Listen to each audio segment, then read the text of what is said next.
سورۃ الشورى کی آیت نمبر 24۔ الحمدللہ وکفی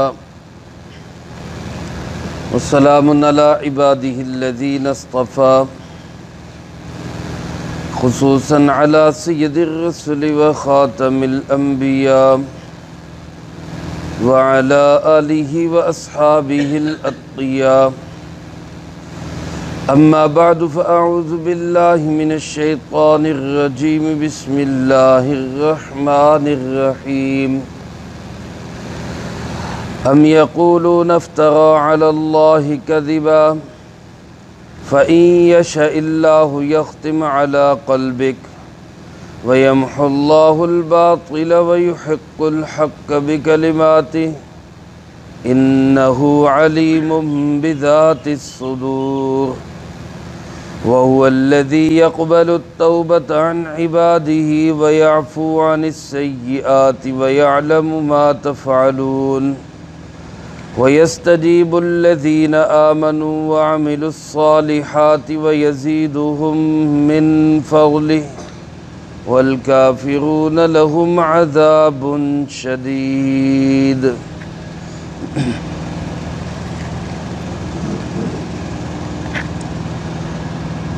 ان آیات مبارکہ میں اللہ رب العالمین نے تین مضامین بیان فرمائے ہیں۔ ایک تو قرآن پاک کی حقانیت، یہ اللہ کی سچی کتاب اور سچا کلام ہے۔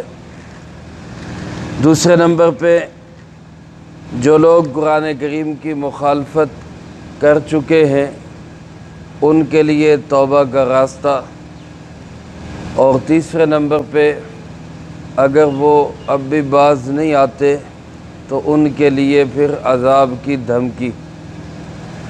اللہ پاک ارشاد فرماتے کہ ام یقولون افترا، کبھی یہ لوگ کہتے ہیں کہ اس نے یہ خود گھڑ کے علی اللہ کذبا، اللہ پہ جھوٹا الزام لگا دیا۔ کفار اور مشرکین عرب کو رسول اللہ صلی اللہ علیہ وسلم پہ بہت بڑا اعتراض یہ تھا کہ یہ جو کلام سناتا ہے یہ اللہ کا کلام نہیں، یہ خود بنا کے کہہ دیتا ہے کہ یہ اللہ کا کلام ہے۔ اللہ پاک نے اس کا جواب کئی جگہ پر دیا ہے۔ کہیں تو یوں فرمایا کہ یہ بنا سکتا ہے تو تم کیوں نہیں بنا سکتے، اس جیسا تم بھی بنا کے لے آؤ، ایک آیت ہی لے آؤ، ایک سورت ہی بنا کے لے آؤ، کوئی حصہ ہی قرآن پاک کا بنا کے لے آؤ۔ ظاہر بات ہے کہ کلام اللہ جیسا کلام کوئی دنیا کا انسان بنا نہیں سکا، نہ آج تک کوئی بنا سکا ہے، نہ آئندہ کوئی بنا سکے گا۔ ظاہر بات ہے یہ تسلیم کرنا پڑے گا کہ یہ کسی بندہ بشر انسان کا کلام نہیں ہے، یہ کلام کس کا کلام ہے؟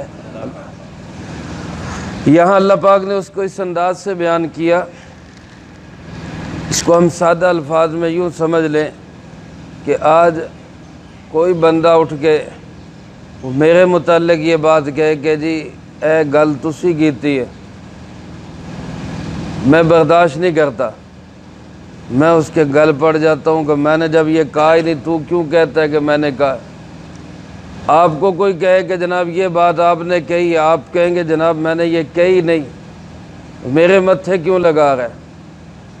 اللہ پاک فرماتے کہ ایک بات میں نے کہی نہ ہو، میں نے بتائی نہ ہو، میرا کلام ہی نہ ہو، اور یہ کہے کہ اللہ کا کلام ہے تو میں ایسے ہی چپ کر کے بیٹھ جاؤں گا۔ میں اللہ کچھ نہیں کروں گا کہ ایک بندہ میرے ذمے لگائی جا رہا ہے کہ جناب یہ اللہ نے کہا ہے، یہ اللہ نے کہا ہے، یہ اللہ نے کہا ہے، اور میں برداشت کری جاؤں بھی ہاں یہ کہتا رہے اور میں سنتا رہوں۔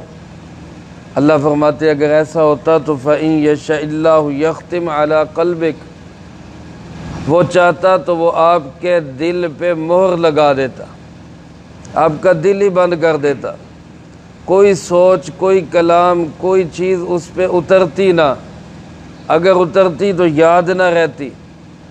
تو جب اس اللہ نے آپ کی زبان مبارک پہ، قلب اطہر پہ ایک پاک کلام جاری بھی کر دیا، یاد بھی کروا دیا، چلا بھی دیا، آپ سنا بھی رہے ہیں، اس کا مطلب ہے کہ یہ واقعی کس کا کلام ہے؟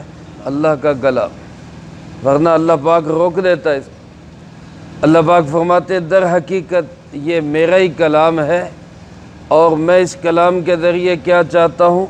فرمایا وَيَمْحُ اللَّهُ الْبَاطِلَ، اللہ اس کلام کے ذریعے سے باطل کو مٹاتا ہے، وَيُحِقُّ الْحَقَّ، اور حق کو ثابت کرتا ہے، بِكَلِمَاتِهِ، اپنے کلام اور اپنے جملوں اور اپنے کلمات کے ساتھ۔ میرے محترم دوستو، دنیا کے اندر جہاں بھی انسان کو اس بات کی ضرورت ہو کہ حق کا بول بالا ہو اور باطل مٹے، اس کا ایک ہی راستہ ہے کہ قرآن کی تعلیم کو عام کرے۔ جتنا قرآن پاک کی تعلیم عام ہوگی، اللہ کے کلام کو پڑھا پڑھایا سنایا جائے گا، اتنا باطل مٹے گا، حق غالب آئے گا۔ اور جتنا قرآن کریم کی تعلیم سے ہم دور ہوں گے، اس کا نتیجہ کیا ہوگا کہ باطل وہ غالب آتا جائے گا اور حق جو ہے وہ پیچھے ہٹتا چلا جائے گا۔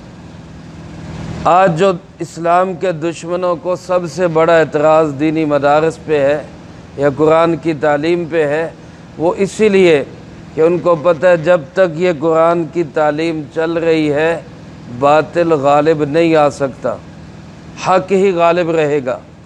اور جس دن یہ قرآن کی تعلیم ختم ہو گئی، اس دن پھر حق مغلوب ہو جائے گا، باطل غالب آ جائے گا۔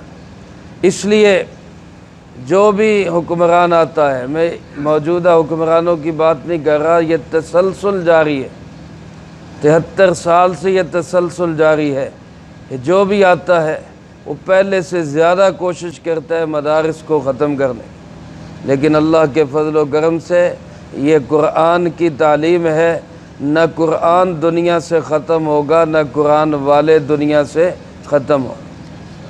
اللہ پاک ان کو ہمیشہ سلامت رکھے گا، کیونکہ اس کے ذریعے اللہ نے حق کو غالب کرنا ہے اور باطل کو مغلوب کرنا ہے۔ اللہ پاک فرماتے انہ علیم بذات الصدور، حقیقت یہ ہے کہ وہ اللہ تو سینوں کے بھید بھی جاننے والا ہے۔ اگر جناب محمد کریم صلی اللہ علیہ وسلم نے کوئی اپنے پاس سے بات بنا کے ہمارے ذمے لگا دی تو اس کو بھی وہ اللہ جانتا ہے، اور اگر ایسا نہیں اور انہوں نے حق اور سچ پہنچایا، حرف بحرف اللہ کا کلام پہنچایا، تو جو مخالفت کر رہے اللہ اس کو بھی جانتا ہے۔ پھر اللہ پاک نے ان لوگوں کو راستہ دیا، وَهُوَ الَّذِي يَقْبَلُ التَّوْبَةَ عَنْ عِبَادِهِ، وہی اللہ ہے جو اپنے بندوں کی توبہ کو قبول کرتا ہے، یعنی راستہ کھلا ہے، توبہ کا دروازہ بلکہ گیٹ کھلا ہے۔ اللہ رب العالمین اپنے بندے کی توبہ کا منتظر ہے۔ بندہ سچے دل سے توبہ کرے، بڑے سے بڑا پاپی، مجرم، گناہگار، مخالف، ضدی جب اللہ کی بارگاہ میں آ کے کہتا ہے کہ غلطی ہو گئی معاف کر دے، اللہ پاک فرماتے میں اس کی توبہ کو قبول کر لیتا ہوں۔ کتنا اللہ کو اپنائیت، کتنی چاہت ہے کہ گناہگار بندے نے توبہ کی، ادھر اس نے توبہ کی، ادھر اللہ نے فرمایا ان عبادی، یہ تو میرے بندوں میں شامل ہو گیا، یہ تو میرا بندہ بن گیا۔ یعنی ایک بندہ 70 سال سے گناہوں میں مبتلا ہے، اب ایک دفعہ کہے کہ یا اللہ مجھ سے غلطیاں ہو گئیں، مجھے معاف کر دے۔ وہ جو 70 سال کا مجرم تھا، محض توبہ سے وہ مجرم اللہ کا خاص بندہ بن گیا۔ اتنی زبردست چیز ہے یہ توبہ۔ لیکن میرے محترم دوستو، توبہ کس چیز کا نام ہے؟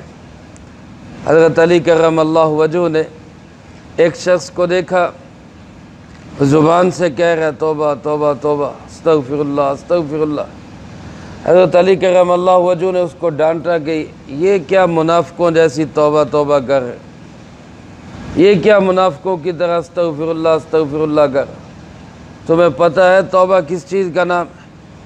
پھر خود ارشاد فرمایا کہ توبہ اس چیز کا نام ہے کہ بندہ سب سے پہلے اپنی غلطیوں پہ شرمندہ ہو، دل سے ندامت ہو، یعنی کہ زبان سے صرف توبہ توبہ ہو، بلکہ دل سے ندامت ہو کہ یا اللہ مجھ سے غلطی ہو گئی، دل ہی دل کے اندر شرمندگی ہو۔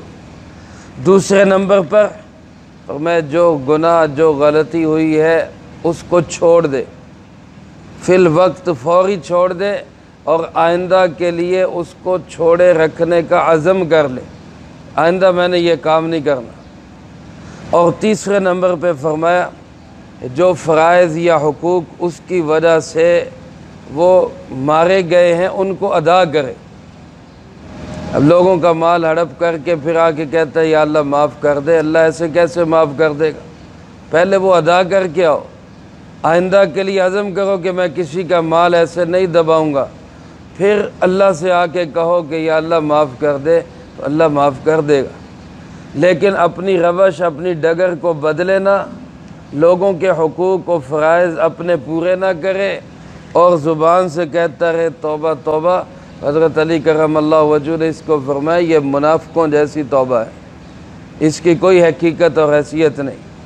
تو دل سے شرمندہ ہو، غلط کام کو چھوڑ دے، عزم بھی کرے آئندہ نہیں کروں گا، اور جو فرائض جو حقوق جو واجبات رہ گئے ہیں ان کی تلافی کرے۔ اللہ پاک فرماتے ہیں میں توبہ کو قبول بھی کرتا ہوں، وَيَعْفُو عَنِ السَّيِّئَاتِ، اور بہت ساری برائیوں کو ویسے ہی معاف کر دیتا ہوں۔ کچھ گناہ تو ایسے ہیں جو توبہ کے بغیر معاف نہیں ہوتے، اور کچھ چھوٹی چھوٹی غلطیاں کوتاہیاں جب بندہ نیکی کی راہ پہ چلتا رہتا ہے تو اللہ وہ چھوٹے چھوٹے گناہوں کو ویسے ہی معاف کر دیتا ہے۔ ایک صحابی نبی پاک صلی اللہ علیہ وسلم کی خدمت میں حاضر ہوئے، عرض کی جی مجھ سے بڑی غلطی ہو گئی، بہت بڑا گناہ ہو گیا، میں بڑا شرمندہ ہوں، میرا کیا بنے گا؟ بڑے پریشان۔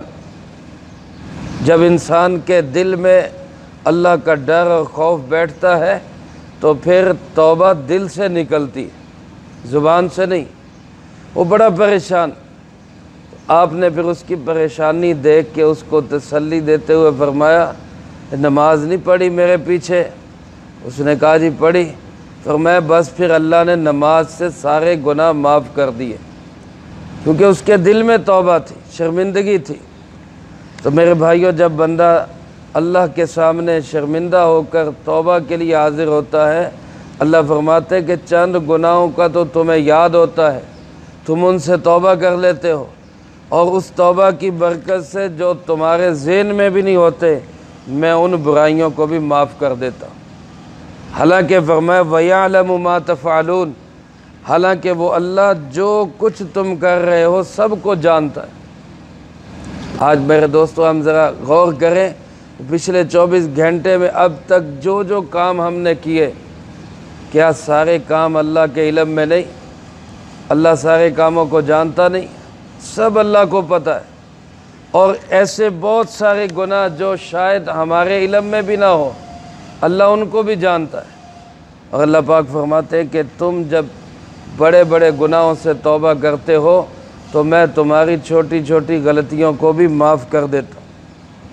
پھر فرمایا وَيَسْتَجِيبُ الَّذِينَ آمَنُوا وَعَمِلُوا الصَّالِحَاتِ، اللہ ان لوگوں کے اعمال اور توبہ قبول کرتا ہے جو ایمان اور اعمال صالحہ والے ہوں۔ دیکھو میرے بھائیو، ایمان اور اعمال صالحہ کتنی قیمتی چیز ہے کہ جب بندہ ایمان قبول کرتا ہے تو اعمال قبول ہونا شروع ہو جاتے ہیں۔ آج ایک بندہ مومن نہیں ہے، خدا نہ خواستہ، وہ نماز پڑھے، نماز قبول نہیں، وہ زکوٰۃ دے، زکوٰۃ قبول نہیں، وہ روزہ رکھے، روزہ قبول نہیں، وہ حج کرے، اس کا حج قبول نہیں، وہ کوئی بھی نیکی کا کام کرے، اس کا کوئی نیکی کا کام قبول نہیں۔ لیکن جیسے ہی وہ ایمان لائے گا اس کے ایمان کے ساتھ ہی نیکی کے اعمال بھی قبول ہونا شروع ہو جائیں۔ اللہ کی کتنی بڑی مہربانی اور کتنی بڑی نعمت ہے یہ ایمان۔ اللہ پاک فرماتے ہیں ہم توبہ اعمال انہی کے قبول کرتے ہیں جو ایمان لائے اور انہوں نے اعمال صالحہ اختیار کی۔ اور پھر اگلا کام فرمایا وَيَزِيدُهُم مِّن فَضْلِ، یہ تو تھوڑا کرتے ہیں، ہم اپنے فضل سے بہت زیادہ عطا کرتے ہیں۔ ہمارے تو اعمال بہت تھوڑے ہیں، بہت معمولی ہیں، اس قابل ہی نہیں ہے کہ اللہ کی بارگاہ میں پیش کیے جا سکیں۔ لیکن اللہ فرماتے کہ تمہارے ان تھوڑے تھوڑے اعمال کا میں اپنے فضل سے بہت بڑا بدلہ عطا کروں گا، بہت بڑا اس کا ثواب دوں گا۔ میرے محترم دوستو، بندہ ایک معمولی سی نیکی کرتا ہے، بظاہر اس کو بہت چھوٹی سی سمجھتا ہے، لیکن بعض اوقات اخلاص کی بنیاد پہ اللہ کے ہاں وہ قبول ہو کر وہی اس کی بخشش اور نجات کا ذریعہ بن جاتی۔ اس لیے اللہ پاک فرماتے کہ میں اعمال کو قبول بھی کرتا ہوں، توبہ کو قبول بھی کرتا ہوں، اور اپنے فضل سے کچھ زیادہ بھی عطا کر دیتا ہوں۔ یہ تو راستہ دکھا دیا کہ یہ رحمت کا در کھلا ہے، آ جاؤ آ جاؤ آ جاؤ، لیکن اگر کوئی نہیں آتا تو دوسرا راستہ بھی دکھا دیا کہ وَالْكَافِرُونَ لَهُمْ عَذَابٌ شَدِيدٌ، کافروں کے لیے پھر بڑا سخت عذاب ہوگا، بہت سخت سزا ہوگی۔ میرے محترم دوستو، قرآن کریم اسی انداز سے ہمیں صحیح راستے پہ رکھنا چاہتا ہے، کبھی ترغیب دے کر، نعمتوں کا لالچ دے کر، اور کبھی ڈرا کر، بندے بن کے رہو، انسان بن کے رہو، آگے بڑی سخت سزائیں اور گھاٹیاں آنے والی۔ تو اللہ کرے ہم قرآن سے ہدایت لینے والے بنے، قرآن دل میں اترے گا تو باطل باہر نکلے گا اور حق غالب آئے گا، اور قرآن سے ناطہ توڑیں گے تو پھر باطل غالب آئے گا، حق مغلوب ہوتا چلا جائے گا۔ اللہ مجھے آپ کو سب کو قرآن و سنت کے ساتھ صحیح تعلق نصیب فرمائے، جو کہا سنا اس کو زندگی میں لا کے دوسروں تک پہنچانے کی توفیق عطا فرمائے۔ اللہم انت السلام ومنک السلام، تبارکت ربنا وتعالیت یا ذی الجلال والاکرام۔ اللہم اعنا علی ذکرک وشکرک وحسن عبادتک۔ اللہم احسن عاقبتنا فی الامور کلہا واجرنا من خزی الدنیا وعذاب الآخرہ۔ اللہم باقیتا کباقیت الولید، اللہم استر عوراتنا وآمن رواتنا، اللہم انا نجعلک فی نحورہم ونعوذ بک من شرورہم، اللہم اکفنا بحلالک عن حرامک واغننا بفضلک عمن سواک، اللہم اکفنا کل مہم من حیث شئت ومن این شئت، رب اغفر وارحم وانت خیر الراحمین، رب ارحمہما کما ربیانی صغیرا، ربنا تقبل منا انک انت السمیع العلیم وتب علینا انک انت التواب الرحیم، رب انی مغلوب فانتصر، وصلی اللہ علی النبی الکریم وعلی آلہ واصحابہ اجمعین برحمتک یا ارحم الراحمین۔